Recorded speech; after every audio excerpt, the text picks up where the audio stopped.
Là, on s'est arrêté fin de page Raf Aleph, début page Raf Bet Amoud Aleph. On avait fini avec quelques petites histoires sur la grandeur de certains tzadikim. On est exactement...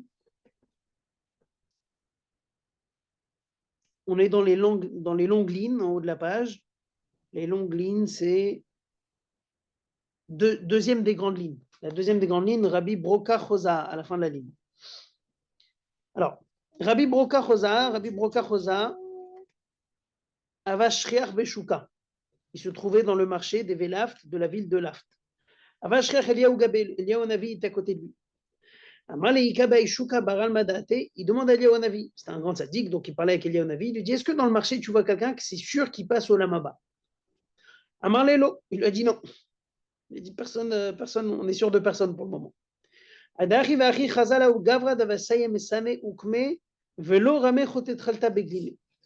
loin, il aperçoit une personne qui avait des lacets, mais qui n'étaient pas, qui étaient des lacets de couleur, et il n'avait pas de titit. Alors j'explique c'est quoi le lacet de couleur. Il faut savoir qu'à l'époque, il avait des chaussures noires, des lacets noirs, pas comme les juifs. Les juifs avaient l'habitude d'avoir des lacets de couleur. C'était les goïms qui avaient des lacets noirs. C'était comme ça que ça s'était fait, c'était des effets de mode, et les juifs n'ont pas suivi l'effet de mode des goïms, et il n'avait pas de titit. Donc en d'autres termes, il était habillé pas très religieusement. Alors Amar le Eliyahu Navi lui dit, Hay baral madateu. Tu vois ce monsieur? Lui, c'est quelqu'un qui va aller au Lamaba. Il était choqué, il a vu quelqu'un qui n'a pas l'air de très religieux, et que lui, il aille au Lamaba. Rad Batri, il a poursuivi. Amar le Mayovdach. Alors il lui a dit, c'est quoi ton travail? Tu fais quoi toi dans la vie? Amar les Ilaïdna vetalemacha. Et Macha Amar le Mayovdach. Il lui a dit, reviens demain. Là, j'ai pas le temps, reviens demain. Rabbi Broka revient demain. Il lui demande, il lui dit, c'est quoi ton travail? Amar les Znadokna Ana. Il dit, je suis un policier de la prison. Et je sépare les hommes des femmes. Et je les sépare avec une mechitza, avec un lit au milieu, mon lit à moi, comme ça personne ne peut faire n'importe quoi. Quand je vois une fille juive en prison, que les goïms commencent à mettre leurs yeux sur la fille juive, je fais tout ce que je peux pour la sauver. Il y avait une fille qui était fiancée chez nous, une juive, et que les goïms ont commencé à la regarder. J'ai pris une bouteille de vin, je l'ai jetée sur son vêtement, et j'ai dit à tout le monde, elle est nida, et donc les gens se sont écartés d'elle. Alors il lui dit, ok, très intéressant, il dit, pourquoi tu n'as pas de titit et pourquoi tu mets des chaussures comme les goïs?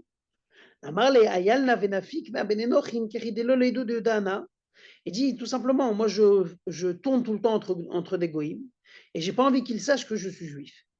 Il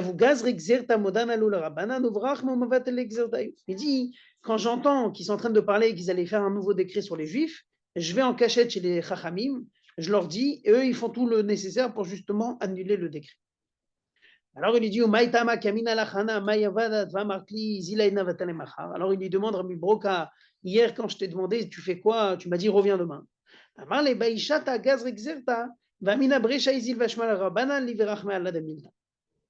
Il lui a dit, hier justement il y avait un décret qui allait être décrété, donc justement j'ai dit, je ne vais pas te répondre maintenant, je vais aller tout de suite voir les chachamim pour leur annoncer et pour qu'ils puissent prier pour que le décret s'annule.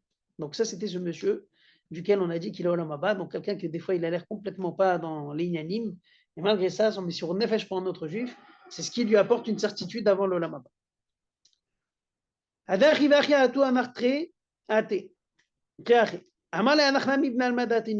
Alors, entre-temps, il était avec Eliyahu Navi et Rabbi Broka, et il a vu encore deux personnes qui arrivent, et Eliyahu Navi lui dit, tu vois, ceux-là, eux aussi, ils ont Lamaba. Alors, Azal et Gabay, il est parti les voir, il leur a dit, pourquoi? Qu'est-ce que vous faites dans la vie? Alors il dit, on est des gens, on est des comiques, des comédiens, et on fait rire les gens dès qu'ils sont tristes, on vient les voir, on les réjouit un peu. Et on utilise notre talent aussi quand il y a des histoires entre deux personnes de mettre le shalom entre les deux. Donc on voit c'est très intéressant que l'Olam Haba dans ces deux cas, il a été assuré pour des personnes qu'il faisait tout pour faire du bien pour l'autrui. Avat Israël Pachout. Ça c'était les deux sortes de personnes que Eliyahu Navi lui a dit qu'il y a une certitude qu'ils auront au Olam Haba. Ok. Ça, c'est la première partie de la Gemara sur le Olam Haba. Maintenant, on revient sur la Mishnah, les différentes raisons sur lesquelles il fallait jeûner. Alors, ou jeûner, ou sonner le chauffard pour demander de l'aide, etc. Donc, premier point de la Gemara qu'il ramène de la Mishnah, Alelu matrin b'chol makom, Tanu Rabbanan, la Braïta nous dit, Alelu matrin b'chol makom. Voici les choses sur lesquelles il faut toujours prier à Dieu, sonner dans les chauffards, etc. Alishidafon, sur la sécheresse, Alayerakom, sur le fait que la récolte pourrit, Valarbe vechassil, les sauterelles, Vachayera, sur les animaux sauvages. Rabbi Akiva Omer Alashidafon, Valirakom b'chol shiu. Et Arbe Vechassil, l'onira Beretzrel et la Kanafechad Matrinale. Il dit si c'est de la sécheresse, on voit que la récolte elle commence à pourrir, même un tout petit peu, ça peut être quelque chose qui contamine tout. Et donc il faut tout de suite prier. Et pareil, les sauterelles, s'il y a une aile d'un sauterelle qui arrive en Israël, il faut tout de suite prier. Là, la Gemara va passer sur le prochain sujet, sur le sujet de l'animal sauvage. À partir de quand les animaux sauvages, on les considère comme une menace et comme quelque chose qu'il faut prier ou demander à Dieu pour qu'il s'annule. Val Chaya Vechule. C'est quoi l'animal sauvage qu'on a parlé? Un animal sauvage qui vit, c'est pas un problème. Mais du moment qu'il commence, on sent qu'il a été envoyé par Dieu pour punir une ville, Meshulachat, il a agité, et ben il faut prier. Par contre, s'il n'est pas Meshulachat, il n'y a pas besoin de prier. Alors, on dit c'est quoi la définition de Meshulachat? C'est quoi la définition de Meshulachat ou pas Meshulachat? Alors, Gmal répond. Niret Bahir Meshulachat. Si tu la vois dans la ville, un animal sauvage dans la ville, c'est pas normal. Et ça, il faut prier. Basadena Meshulachat, tu l'as vu dans le champ, c'est sa place. Donc, c'est pas un souci. Bayom, si tu l'as vu le jour, Meshulachat. Balailana Meshulachat. Si on l'a vu la nuit, c'est pas Meshulachat, c'est pas un vrai danger. Ratashne Ben Adam Varatzta Chen Meshulachat, Nachbet Pipne Mena Meshulachat. Si elle a vu deux personnes, normalement une personne elle n'a pas peur, mais deux personnes, c'est déjà, ça commence à devenir une sorte de foule. Si elle les a poursuivis, c'est qu'elle est Meshulachat, elle est dangereuse. Si elle s'est cachée, non.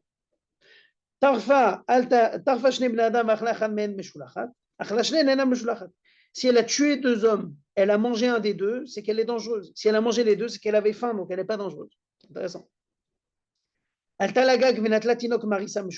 dit si elle est montée sur un toit, elle est partie prendre un bébé, que Dieu nous en préserve, d'un berceau, bah ça c'est sûr qu'elle est dangereuse. Alors l'analyse, elle dit attends, Agoufa Kasha, ça se contredit là dans la Mishnah.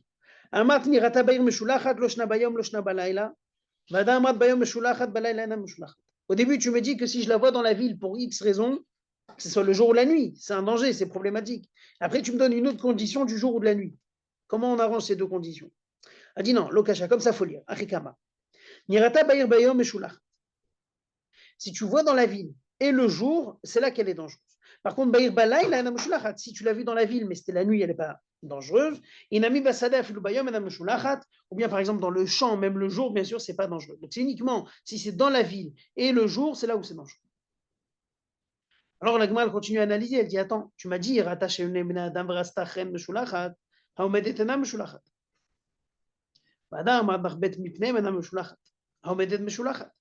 tu me dis que si elle a vu deux hommes, elle les a poursuivis, eh ben elle est dangereuse. Mais si elle ne bouge pas alors, elle n'est pas dangereuse. Mais de l'autre côté, tu me dis que si elle s'est cachée, elle n'est pas dangereuse.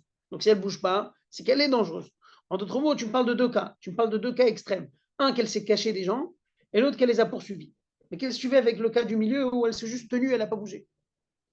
Elle m'a dit no kasha kambesadas mukhalagam kambesadas shenas mukhalagam. Elle dit toute la question c'est est-ce qu'elle se trouve dans un champ qui est proche du marécage. Un champ qui est proche du marécage, si elle se tient, elle n'est pas dangereuse, c'est sa place, donc elle ne va pas se cacher. Par contre, dans un champ normal, elle ne se cache pas, et ben c'est un problème, c'est dangereux. Ensuite, la Gemara continue à analyser, elle dit Tafashne bnei adam ki echad v'achlachan mem meshulachat, shneim enam meshulachat. V'amad afilu ratzta. Il dit pourquoi tu as besoin de m'enseigner l'histoire de quand elle a dévoré les gens? C'est là qu'elle est dangereuse. Est-ce qu'elle a mangé les deux? Pas mangé les deux.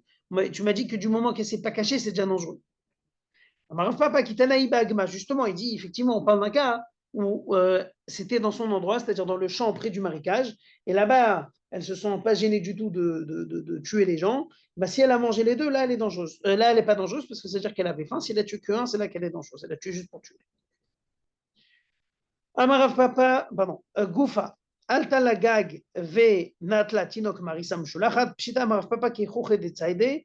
Il dit, dans le cas où, par exemple, elle est partie elle est partie manger un bébé, elle est dangereuse. Elle dit, c'est normal, heureusement qu'elle est dangereuse. Il dit, non, imagine-toi, tu as laissé un bébé dans un endroit qui était un endroit un peu dangereux à côté des animaux, où là-bas on capture les animaux. Tu as laissé un bébé là-bas, et que Dieu nous en préserve, elle est venue manger. Donc même si c'est son endroit, on considère que c'est dangereux. Ok. Ça, c'était quelques histoires savoir quelques halakhot sur l'histoire de l'animal sauvage. Donc l'animal sauvage, si je le vois dans la ville le jour, c'est vraiment dangereux. Si elle a tué 2 gens, elle a mangé qu'un, c'est qu'elle n'avait pas faim, elle a juste tué pour tuer, ben, c'est qu'elle est dangereuse aussi. Et bien sûr, si elle a pris des bébés, elle est dangereuse. Ensuite, on continue sur le khérev. On avait dit sur l'épée, on avait dit s'il y a des troupes des troupes de l'armée qui tombent dans le pays d'Israël ou n'importe quel pays, eh ben, c'est quelque chose sur lequel il faut prier à Dieu parce que ce n'est pas normal et c'est un danger. Alors il dit, on va parler de quelle troupe d'armée exactement on parle ici. Alors il dit comme ça.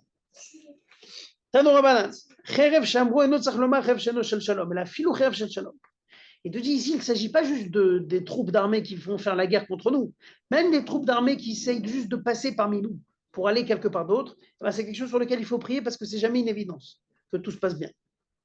Il dit, il dit, regarde, l'épée de paix.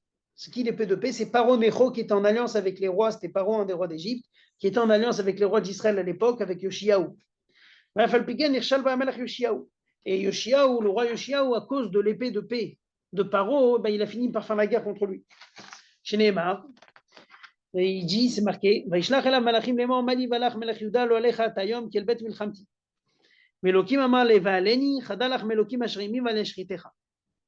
Paro, il voulait passer par Israël, qui était son pays allié, pour aller faire la guerre autre part. Et Yoshiaou, il a dit non, moi je veux rien savoir, personne passe avec des troupes d'armée dans mon pays, tu contournes. Paro, il a dit écoute, j'ai rien contre toi, laisse-moi passer, sinon tu vas finir mal.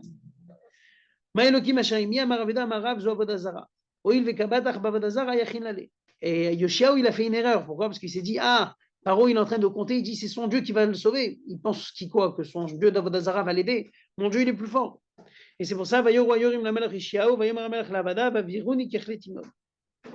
ils sont partis en guerre.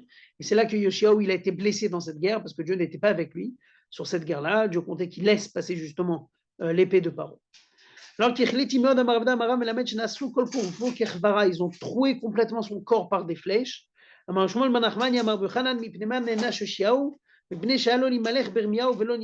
vrai, Yoshiaou, il devait se conseiller avec le prophète Irmiaou avant de refuser Paro. Et il n'a pas demandé à Irmiaou son avis. Pourquoi il n'a pas demandé l'avis d'Irmiaou? Parce qu'il fallait laisser Paro ou pas. Parce que lui, il a appris un pasouk dans la Torah, il a appris tout seul. Maïdarash, il a dit comme ça. Il y a marqué dans le pasouk c'est marqué que Dieu nous promet qu'on vivra en paix et qu'aucune épée passera parmi notre terre. Il dit de quelle épée on parle? Si c'est une épée qui n'est pas de paix, ben c'est normal, c'est marqué qu'il y aura la paix. Donc c'est normal qu'il n'y aura pas de guerre. Le chidouche du pasuk est la filou shel shalom. Même une épée qui est d'un camp allié ne passera pas dans votre terre. Et lui, il a pris ce pasuk, il a dit donc je ne dois pas laisser Paro. Pourquoi il s'est trompé? Il avait raison, c'est marqué clair dans le pasuk que Dieu il nous bénit, que tout se passera bien, qu'il n'y aura pas d'épée de paix qui passera dans notre terre. Alors il dit, il dit oui, mais ta génération, elle n'était pas au niveau qui méritait cette bracha d'Akadosh Baruch Hu. Tu n'étais pas au niveau, Yoshiaou, d'avoir une tellement grande paix que même une épée d'un camp allié ne passera pas par ta terre.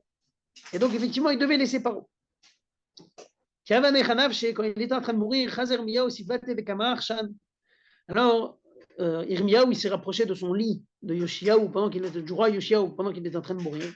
Et il voit qu'il est en train de murmurer comme ça. Alors il se dit, il a eu peur, il a dit peut-être qu'il est en train de maudire Dieu ou quelque chose comme ça, faire quelque chose de négatif.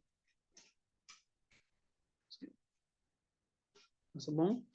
Alors il dit, Amar Shema Chazve Shalom, Milta de Lomagnama. Peut-être qu'il est en train de dire quelque chose de pas bon. Amar Agav Tsare Gachin Veshame Vekamatzi Kaledina Nafshi. Amar Tzadik Hashem Kipiu Mariti. Il a écouté, il a entendu Yoshiaou, qui est un tzadik, un roi tzadik, qui dit à la fin de sa vie, comme ça, il dit Dieu est juste, je n'ai pas respecté sa parole. Donc en vrai, il prenait sur lui la punition. Et c'est là que Irmiaou, il a parlé cette prophétie dans laquelle il a dit notre souffle, le Mashiach de Dieu est mort. En parlant de Yoshiaou, il a compris qu'il était tzaddik jusqu'à la dernière minute. Il a fait une erreur sur l'histoire de Paro, mais c'est un grand tzaddik. Voilà, ça c'était l'histoire sur les épées. On reprend encore un passage de la Mishnah qui disait Masev Yardouskeni Yerushalayim Lareb. Il y avait les anciens qui étaient descendus de Yerushalayim, ils ont vu un peu de récolte qui commençait à pourrir. Et bien, il y a Kimlo Tanur Tuvog, Dima Kimlo Tanur Pat, Tashma Kimlo Pitanur. Là, il dit qui soit des Tanura Dilma qui dara de Rifta, Dada les Puma, Tanura Teku. Bon, là, il y a une petite question qui reste avec un Teku sur c'était quoi la quantité de récolte qu'ils ont vu qui a pourri. Est-ce que c'est l'espace d'un four? On a dit que c'était l'espace d'un four, la taille d'un four qui a pourri. On a dit est-ce que c'était la taille d'un four en blé ou la taille d'un four en pain? Et là, ça fait beaucoup plus de blé qui a pourri. Alors on dit bon, a priori, c'est comme il dit, c'est pas précisé. Alors il dit bon, il ne sait pas ce que c'est le couvert ou la porte du four. Tu as deux espaces. En tout cas, t'es con, on reste en question. On ne sait pas exactement. On sait pas exactement quelle taille, quelle quantité de récolte doit pourrir pour qu'on aille demander à Dieu et commencer à faire des jeûnes, etc. Encore un cas de la Mishnah qu'on a vu, votre gazro tanit al shachlou zevin. On a parlé de l'histoire où les loups ils ont mangé. Alors Amaroulam Shomab Shemad ben Yotzadak, Masou balou zevim shne tinokot vekim der betari. Une fois, il y avait deux loups qui ont avalé deux bébés et ils les ont ressortis par derrière. Et les Chachamim, ils ont purifié la chair. Les pauvres bébés, ils sont morts, mais la chair, ils ont dit c'est pur. Par contre, les os sont impurs. Ça, c'est une petite halakha comme ça par rapport à des loups qui ont dévoré des êtres humains. Ensuite, allez loup matrim des Shabbat. Voici les choses qu'on a le droit de faire pendant Shabbat dans des cas de malheur. Tanora Banan, c'est quoi les cas? Irshikifon Ochim, une ville encerclée par des goïms, Onar Bechatzfina Mitarefet Onar, ou un fleuve qui est en train de déborder et d'inonder la ville. Bechatzfina Mitarefet Bayam, Bechad Yachid Shinerdaf Mipne Nochim, Mipne Dissin, Mipne Roach Ra. Al-Kolan Yachid Rachel Segev Tzmo Betani. Si par contre c'est un malheur d'un particulier, c'est-à-dire par exemple un particulier qui se fait poursuivre par des goïms ou par des brigands ou par un mauvais esprit, tu as le droit de jeûner pour lui, mais ce n'est pas la communauté qui va jeûner pour lui. Alors ça, Rabbi Yossi dit, de manière générale, il ne faut pas se prendre des jeunes sur soi, parce que dès qu'on prend des jeunes, on s'affaiblit, et après les gens devront avoir pitié de nous et nous aider. Et il dit, les gens ne vont pas avoir pitié, parce que tu as décidé tout seul de souffrir.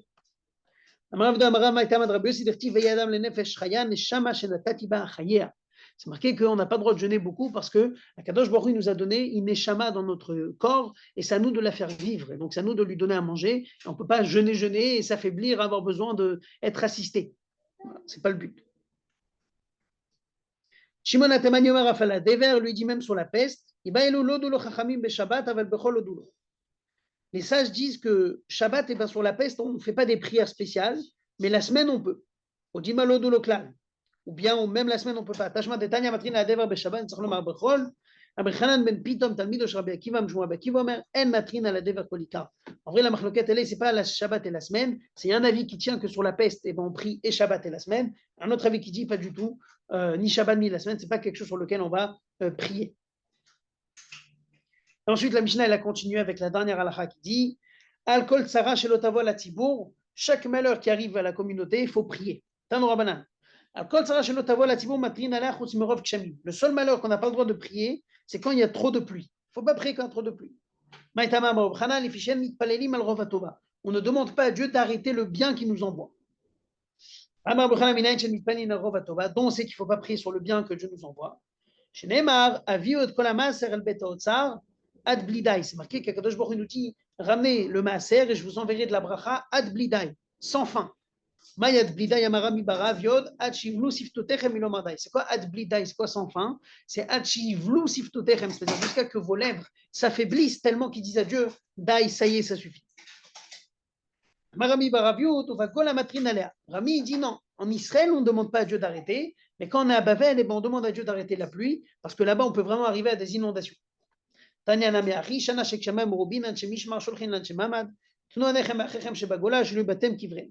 marqué que quand on était dans le Beth Amikdash, dès qu'il y avait trop de pluie, ben on priait à Dieu dans le Beth Amikdash quand même d'arrêter la pluie. Pourquoi? Pour pas que les frères à Bavel, eh ben, ils vont se noyer dans leur maison.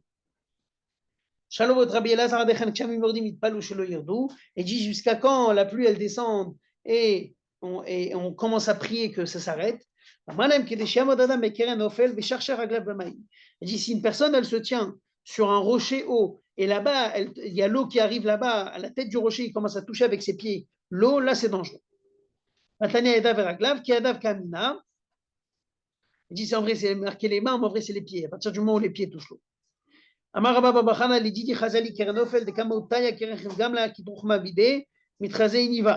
Il dit, il faut savoir que ce rocher, c'est un rocher qui était très très haut. Donc c'était un peu quand il a dit, il faut prier dès que ce rocher il est inondé. C'est très très rare que ce rocher soit inondé. Parce qu'il a dit, j'ai vu une fois un commerçant sur un chameau avec une grande lance dans sa main à côté de ce rocher. Il avait l'air d'un ver de terre à côté. Enfin, il n'était rien du tout, c'était tout petit. Donc le rocher, il est énorme.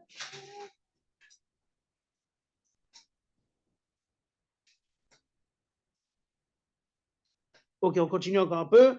Alors il dit Tanorabanan venatati kishmechem biitam lo shchura velo tzmea et la benonite. Dieu il promet qu'il va nous donner la pluie en son temps, c'est-à-dire pas trop d'eau, pas peu d'eau, mais moyen. Shkozman shakshamim rubin metashtishin taretz. Trop de pluie, ça abîme complètement la terre. Vena motiaperot, elle fait plus sortir de fruits. Dvar beitam, c'est quand on leur temps. La pluie en son temps, c'est aussi belé les reviot ou belé les shabbatot. Les mercredis soirs et les vendredis soirs. Parce que les mercredis soirs, les gens ne tournaient pas dans la rue à cause des esprits, les mauvais esprits tournaient pendant mercredi soir. Et le vendredi soir, les gens sont en repas de Shabbat. Donc c'est le meilleur moment pour faire descendre la pluie. À l'époque de Shimon ben Shatach, la pluie descendait le mercredi soir et le vendredi soir. Et tellement il y avait de la bonne pluie, les graines de blé sont devenues grosses comme des reins, l'orge comme des olives et les lentilles comme des pièces d'or. Tellement c'était gros et l'année était bonne. Mais tsarou même dougma les dorot le dialam kamachet gorem. Et on a décidé de garder et de conserver une partie de cette récolte pour les générations suivantes, pour leur montrer que c'est la faute en vérité qui abîme la récolte et qui fait que Dieu ne nous envoie pas de la largesse, l'abondance. לכן מצינו במאורדו שעוסקים בבינה בית המקדש ויורד עם גשמים בלילה למח הענש והרוח נתפס ואוהבים זך החמה אצלם למלאכתן ידעו שמלאכת שמיים בידיהם. Pareil, à l'époque d'Ordous, quand ils ont reconstruit le Beth Amikdash, ils ont fait des travaux de rénovation dans le Beth Amikdash, le deuxième Beth Amikdash, et ben il pleuvait la nuit et le matin il y avait le vent qui soufflait, tous les nuages bougeaient, le soleil éclairait. C'est là que le peuple juif il a compris que Dieu il est content de ce qu'ils sont en train de faire et c'est pour ça qu'il leur donne les meilleures conditions de travail, contrairement à ce qu'on vient d'avoir vendredi soir. Alors, pour récapituler, on va faire un petit récap du DAF. Donc, le récap du DAF Ravbet, au début, on a parlé de deux histoires dans lesquelles Rabbi Bro Kochoza voulait savoir et demande à Yohanavi qui sont les gens qui vont avoir le Lamaba. Yohanavi le pointe quelqu'un, il lui demande qu'est-ce qu'il faisait. Alors, il est pressé, il lui dit je te réponds demain. Et le lendemain, il vient, il lui explique qu'en vrai, c'est une personne qui est responsable des prisonniers et il sépare les hommes des femmes. Il fait attention que les filles juives ne soient pas touchées par les goïms, jusqu'au point de même qu'il a sali une fille juive avec du vin pour que les goïms s'écartent d'elle. Et autre chose qu'il fait, c'est qu'il a l'habitude d'aller voir les chachamim et de leur transmettre des informations dès qu'il y a un nouveau décret qui est décrété pour qu'ils puissent prier à Dieu et l'annuler. Et ensuite, et c'est pour ça qu'il était pressé la veille, parce que justement, il tournait. Et pourquoi il n'est pas habillé comme un juif? Parce qu'il ne veut pas que les non-juifs sachent qu'est-ce qu'il fait et qui il est. Deuxième histoire, des gens qu'il a vus, et Eliyahu a vu lui dit qu'ils vont avoir la Maba. Pourquoi? Il leur a demandé, parce qu'en réalité, c'était des comédiens qui réjouissaient les gens tristes et qui faisaient la paix entre les gens qui ne s'entendaient pas. Ensuite, la Gemara va passer étape par étape les différentes raisons de la Mishnah, les différents cas que la Mishnah dit sur lesquels il faut prier et sonner le chauffard sur les différents malheurs. Donc la première chose qu'on voit, c'est sur la sécheresse, toutes sortes de sécheresse, même un tout petit peu, les sauterelles, même une aile de sauterelle, et ben, il faut prier. Ensuite, on a parlé des animaux sauvages. On dit, c'est quoi les animaux sauvages? C'est uniquement quand elle est dangereuse. Donc par exemple, si elle est dans la ville le jour, c'est là qu'elle est dangereuse. Si elle est dans le champ le jour ou dans la ville la nuit, c'est pas dangereux. Ensuite, si elle voit deux personnes, elle ne court pas alors qu'elle est dans la ville, c'est dangereux. Si elle est dans son champ à côté de son endroit où elle habite, c'est pas dangereux tant qu'elle n'attaque pas. Même si elle a attaqué, c'est uniquement si elle a attaqué les deux, elle a mangé qu'un, ce qui prouve qu'elle n'avait pas faim, elle a juste attaqué pour attaquer. C'est là qu'elle devient dangereuse. Ensuite, on a parlé de l'épée. On a dit l'épée, c'est l'épée, non seulement une épée de guerre, c'est-à-dire de quelqu'un qui vient en guerre contre nous, mais même quelqu'un qui vient pour passer à travers notre pays, c'est de la paix. Il veut passer à travers notre pays pour aller autre part, eh ben c'est dangereux. C'est quelque chose qu'on peut prier à Dieu sur ça. D'ailleurs, Yoshiaou, il raconte l'histoire de Yoshiaou. Paro, qui était son allié, lui demande de passer par Israël. Yoshiaou, il n'a pas demandé à Irmiyaou, le prophète. Il a décidé de dire à Paro non. Pourquoi? Parce que Paro, déjà, il a mentionné, il a dit moi j'ai la force de mon Dieu. Ben, Yoshiaou, il rigole, il dit bon, mon Dieu, c'est de la Vodazara, c'est sûr que moi je vais gagner. Et à part ça, il se dit, c'est marqué dans le verset clair que Dieu ne nous enverra pas l'épée dans notre terre. Il s'agit bien, pas juste d'une épée de guerre, parce que c'est déjà marqué qu'il nous fera la paix, mais même l'épée de paix, Akadosh Baruch Hu nous enverra pas. Ce qu'il n'avait pas compris Yoshiaou, c'est qu'on était dans une période où on ne méritait pas cette bracha de Dieu, il fallait laisser passer Paro. Au final, final, il a été complètement blessé. Et avant de mourir, Yirmiyahu, il essaye d'écouter ce qu'il murmurait. Il prenait sur lui la décision divine de sa mort. Et c'est là qu'Yirmiyahu, il a fait des louanges de Yoshiyahu. Il a dit effectivement, c'était lui, le Mashiach potentiel. Ensuite, on a parlé que si la récolte elle pourrit, c'est là que il faut faire des jeûnes. La récolte elle pourrit, c'est même la taille de l'ouverture d'un four. Eh ben, c'est assez problématique. Après, on a parlé des loups. On a parlé une petite halakha sur les loups, que si les loups ils avalent un être humain ou quoi, et ils font ressortir derrière, il faut savoir que uniquement les ossements sont impurs, mais pas la chair. Ensuite, on a dit que les villes entières sont en train de souffrir ils sont assiégés, etc. Sur ça, il faut jeûner. Mais quand c'est un individu qui souffre, d'après un certain avis, il peut jeûner lui tout seul. D'après un autre, il ne faut pas parce que les gens ne vont pas avoir pitié de lui. Il va devenir un assisté parce qu'il va décider de se faire des jeûnes. Et Akadosh Baruch Hu lui a donné une neshama pour la faire vivre et pas pour la faire souffrir. Sur la peste, on a dit qu'il y a deux avis, est-ce qu'on prie sur la peste ou pas? Un avis qui dit que tout le temps on prie sur la peste, même Shabbat, et l'autre qui dit même la semaine, on ne prie pas pour la peste. Et dernière chose, sur les malheurs, on a dit tous les malheurs, il faut prier à Dieu, sauf quand il y a beaucoup de pluie, parce qu'on ne prie pas à Dieu d'arrêter le bien qu'il nous envoie. C'est marqué que même s'il nous envoie ad blidai, jusqu'au point où on dit à Dieu on n'en peut plus, mais il ne faut pas prier à Dieu que ça s'arrête. Aujourd'hui, qu'il y a des juifs en galoute à Bavel, et à Bavel c'était dangereux parce qu'on était dans des vallées, et c'est marqué qu'il faut oui qu'on soit considéré pour pas qu'ils meurent là-bas avec la pluie et l'inondation. On avait dit jusqu'à où la pluie, elle peut descendre avant qu'on demande à Dieu d'arrêter, jusqu'à qu'elle couvre un certain rocher, qu'on dit qu'il était très, très, très, très haut. Bon, donc on s'imagine bien que la pluie, elle peut descendre sans problème. Et à la fin, on a vu, c'est quoi Venatati Kishmechem Beitam, Akadosh Baruch Hu promet la pluie en son temps. Un, en son temps, c'est-à-dire la quantité qu'il faut, parce que trop et moins, c'est pas bon. Et deux, en son temps, ça veut dire quoi? C'est le mercredi soir et vendredi soir dans lequel les gens ne sortaient pas dans la rue. Et on a vu qu'à l'époque de Shimon ben Shaddach, on se comportait comme il faut. Et il y avait une récolte qui était très, très, très abondante. On a gardé pour les prochaines générations pour montrer que Akadosh Baruch Hu récompense les bonnes générations et leur donne la pluie comme il faut. D'ailleurs, à l'époque où on construisait le Beth Amikdash, la même chose, la pluie tombait la nuit et le jour, il y avait le soleil, ce qui faisait preuve que la pluie tombe en son temps. C'est une preuve d'amour d'Akadosh Baruch Hu envers le peuple juif. Voilà, voilà.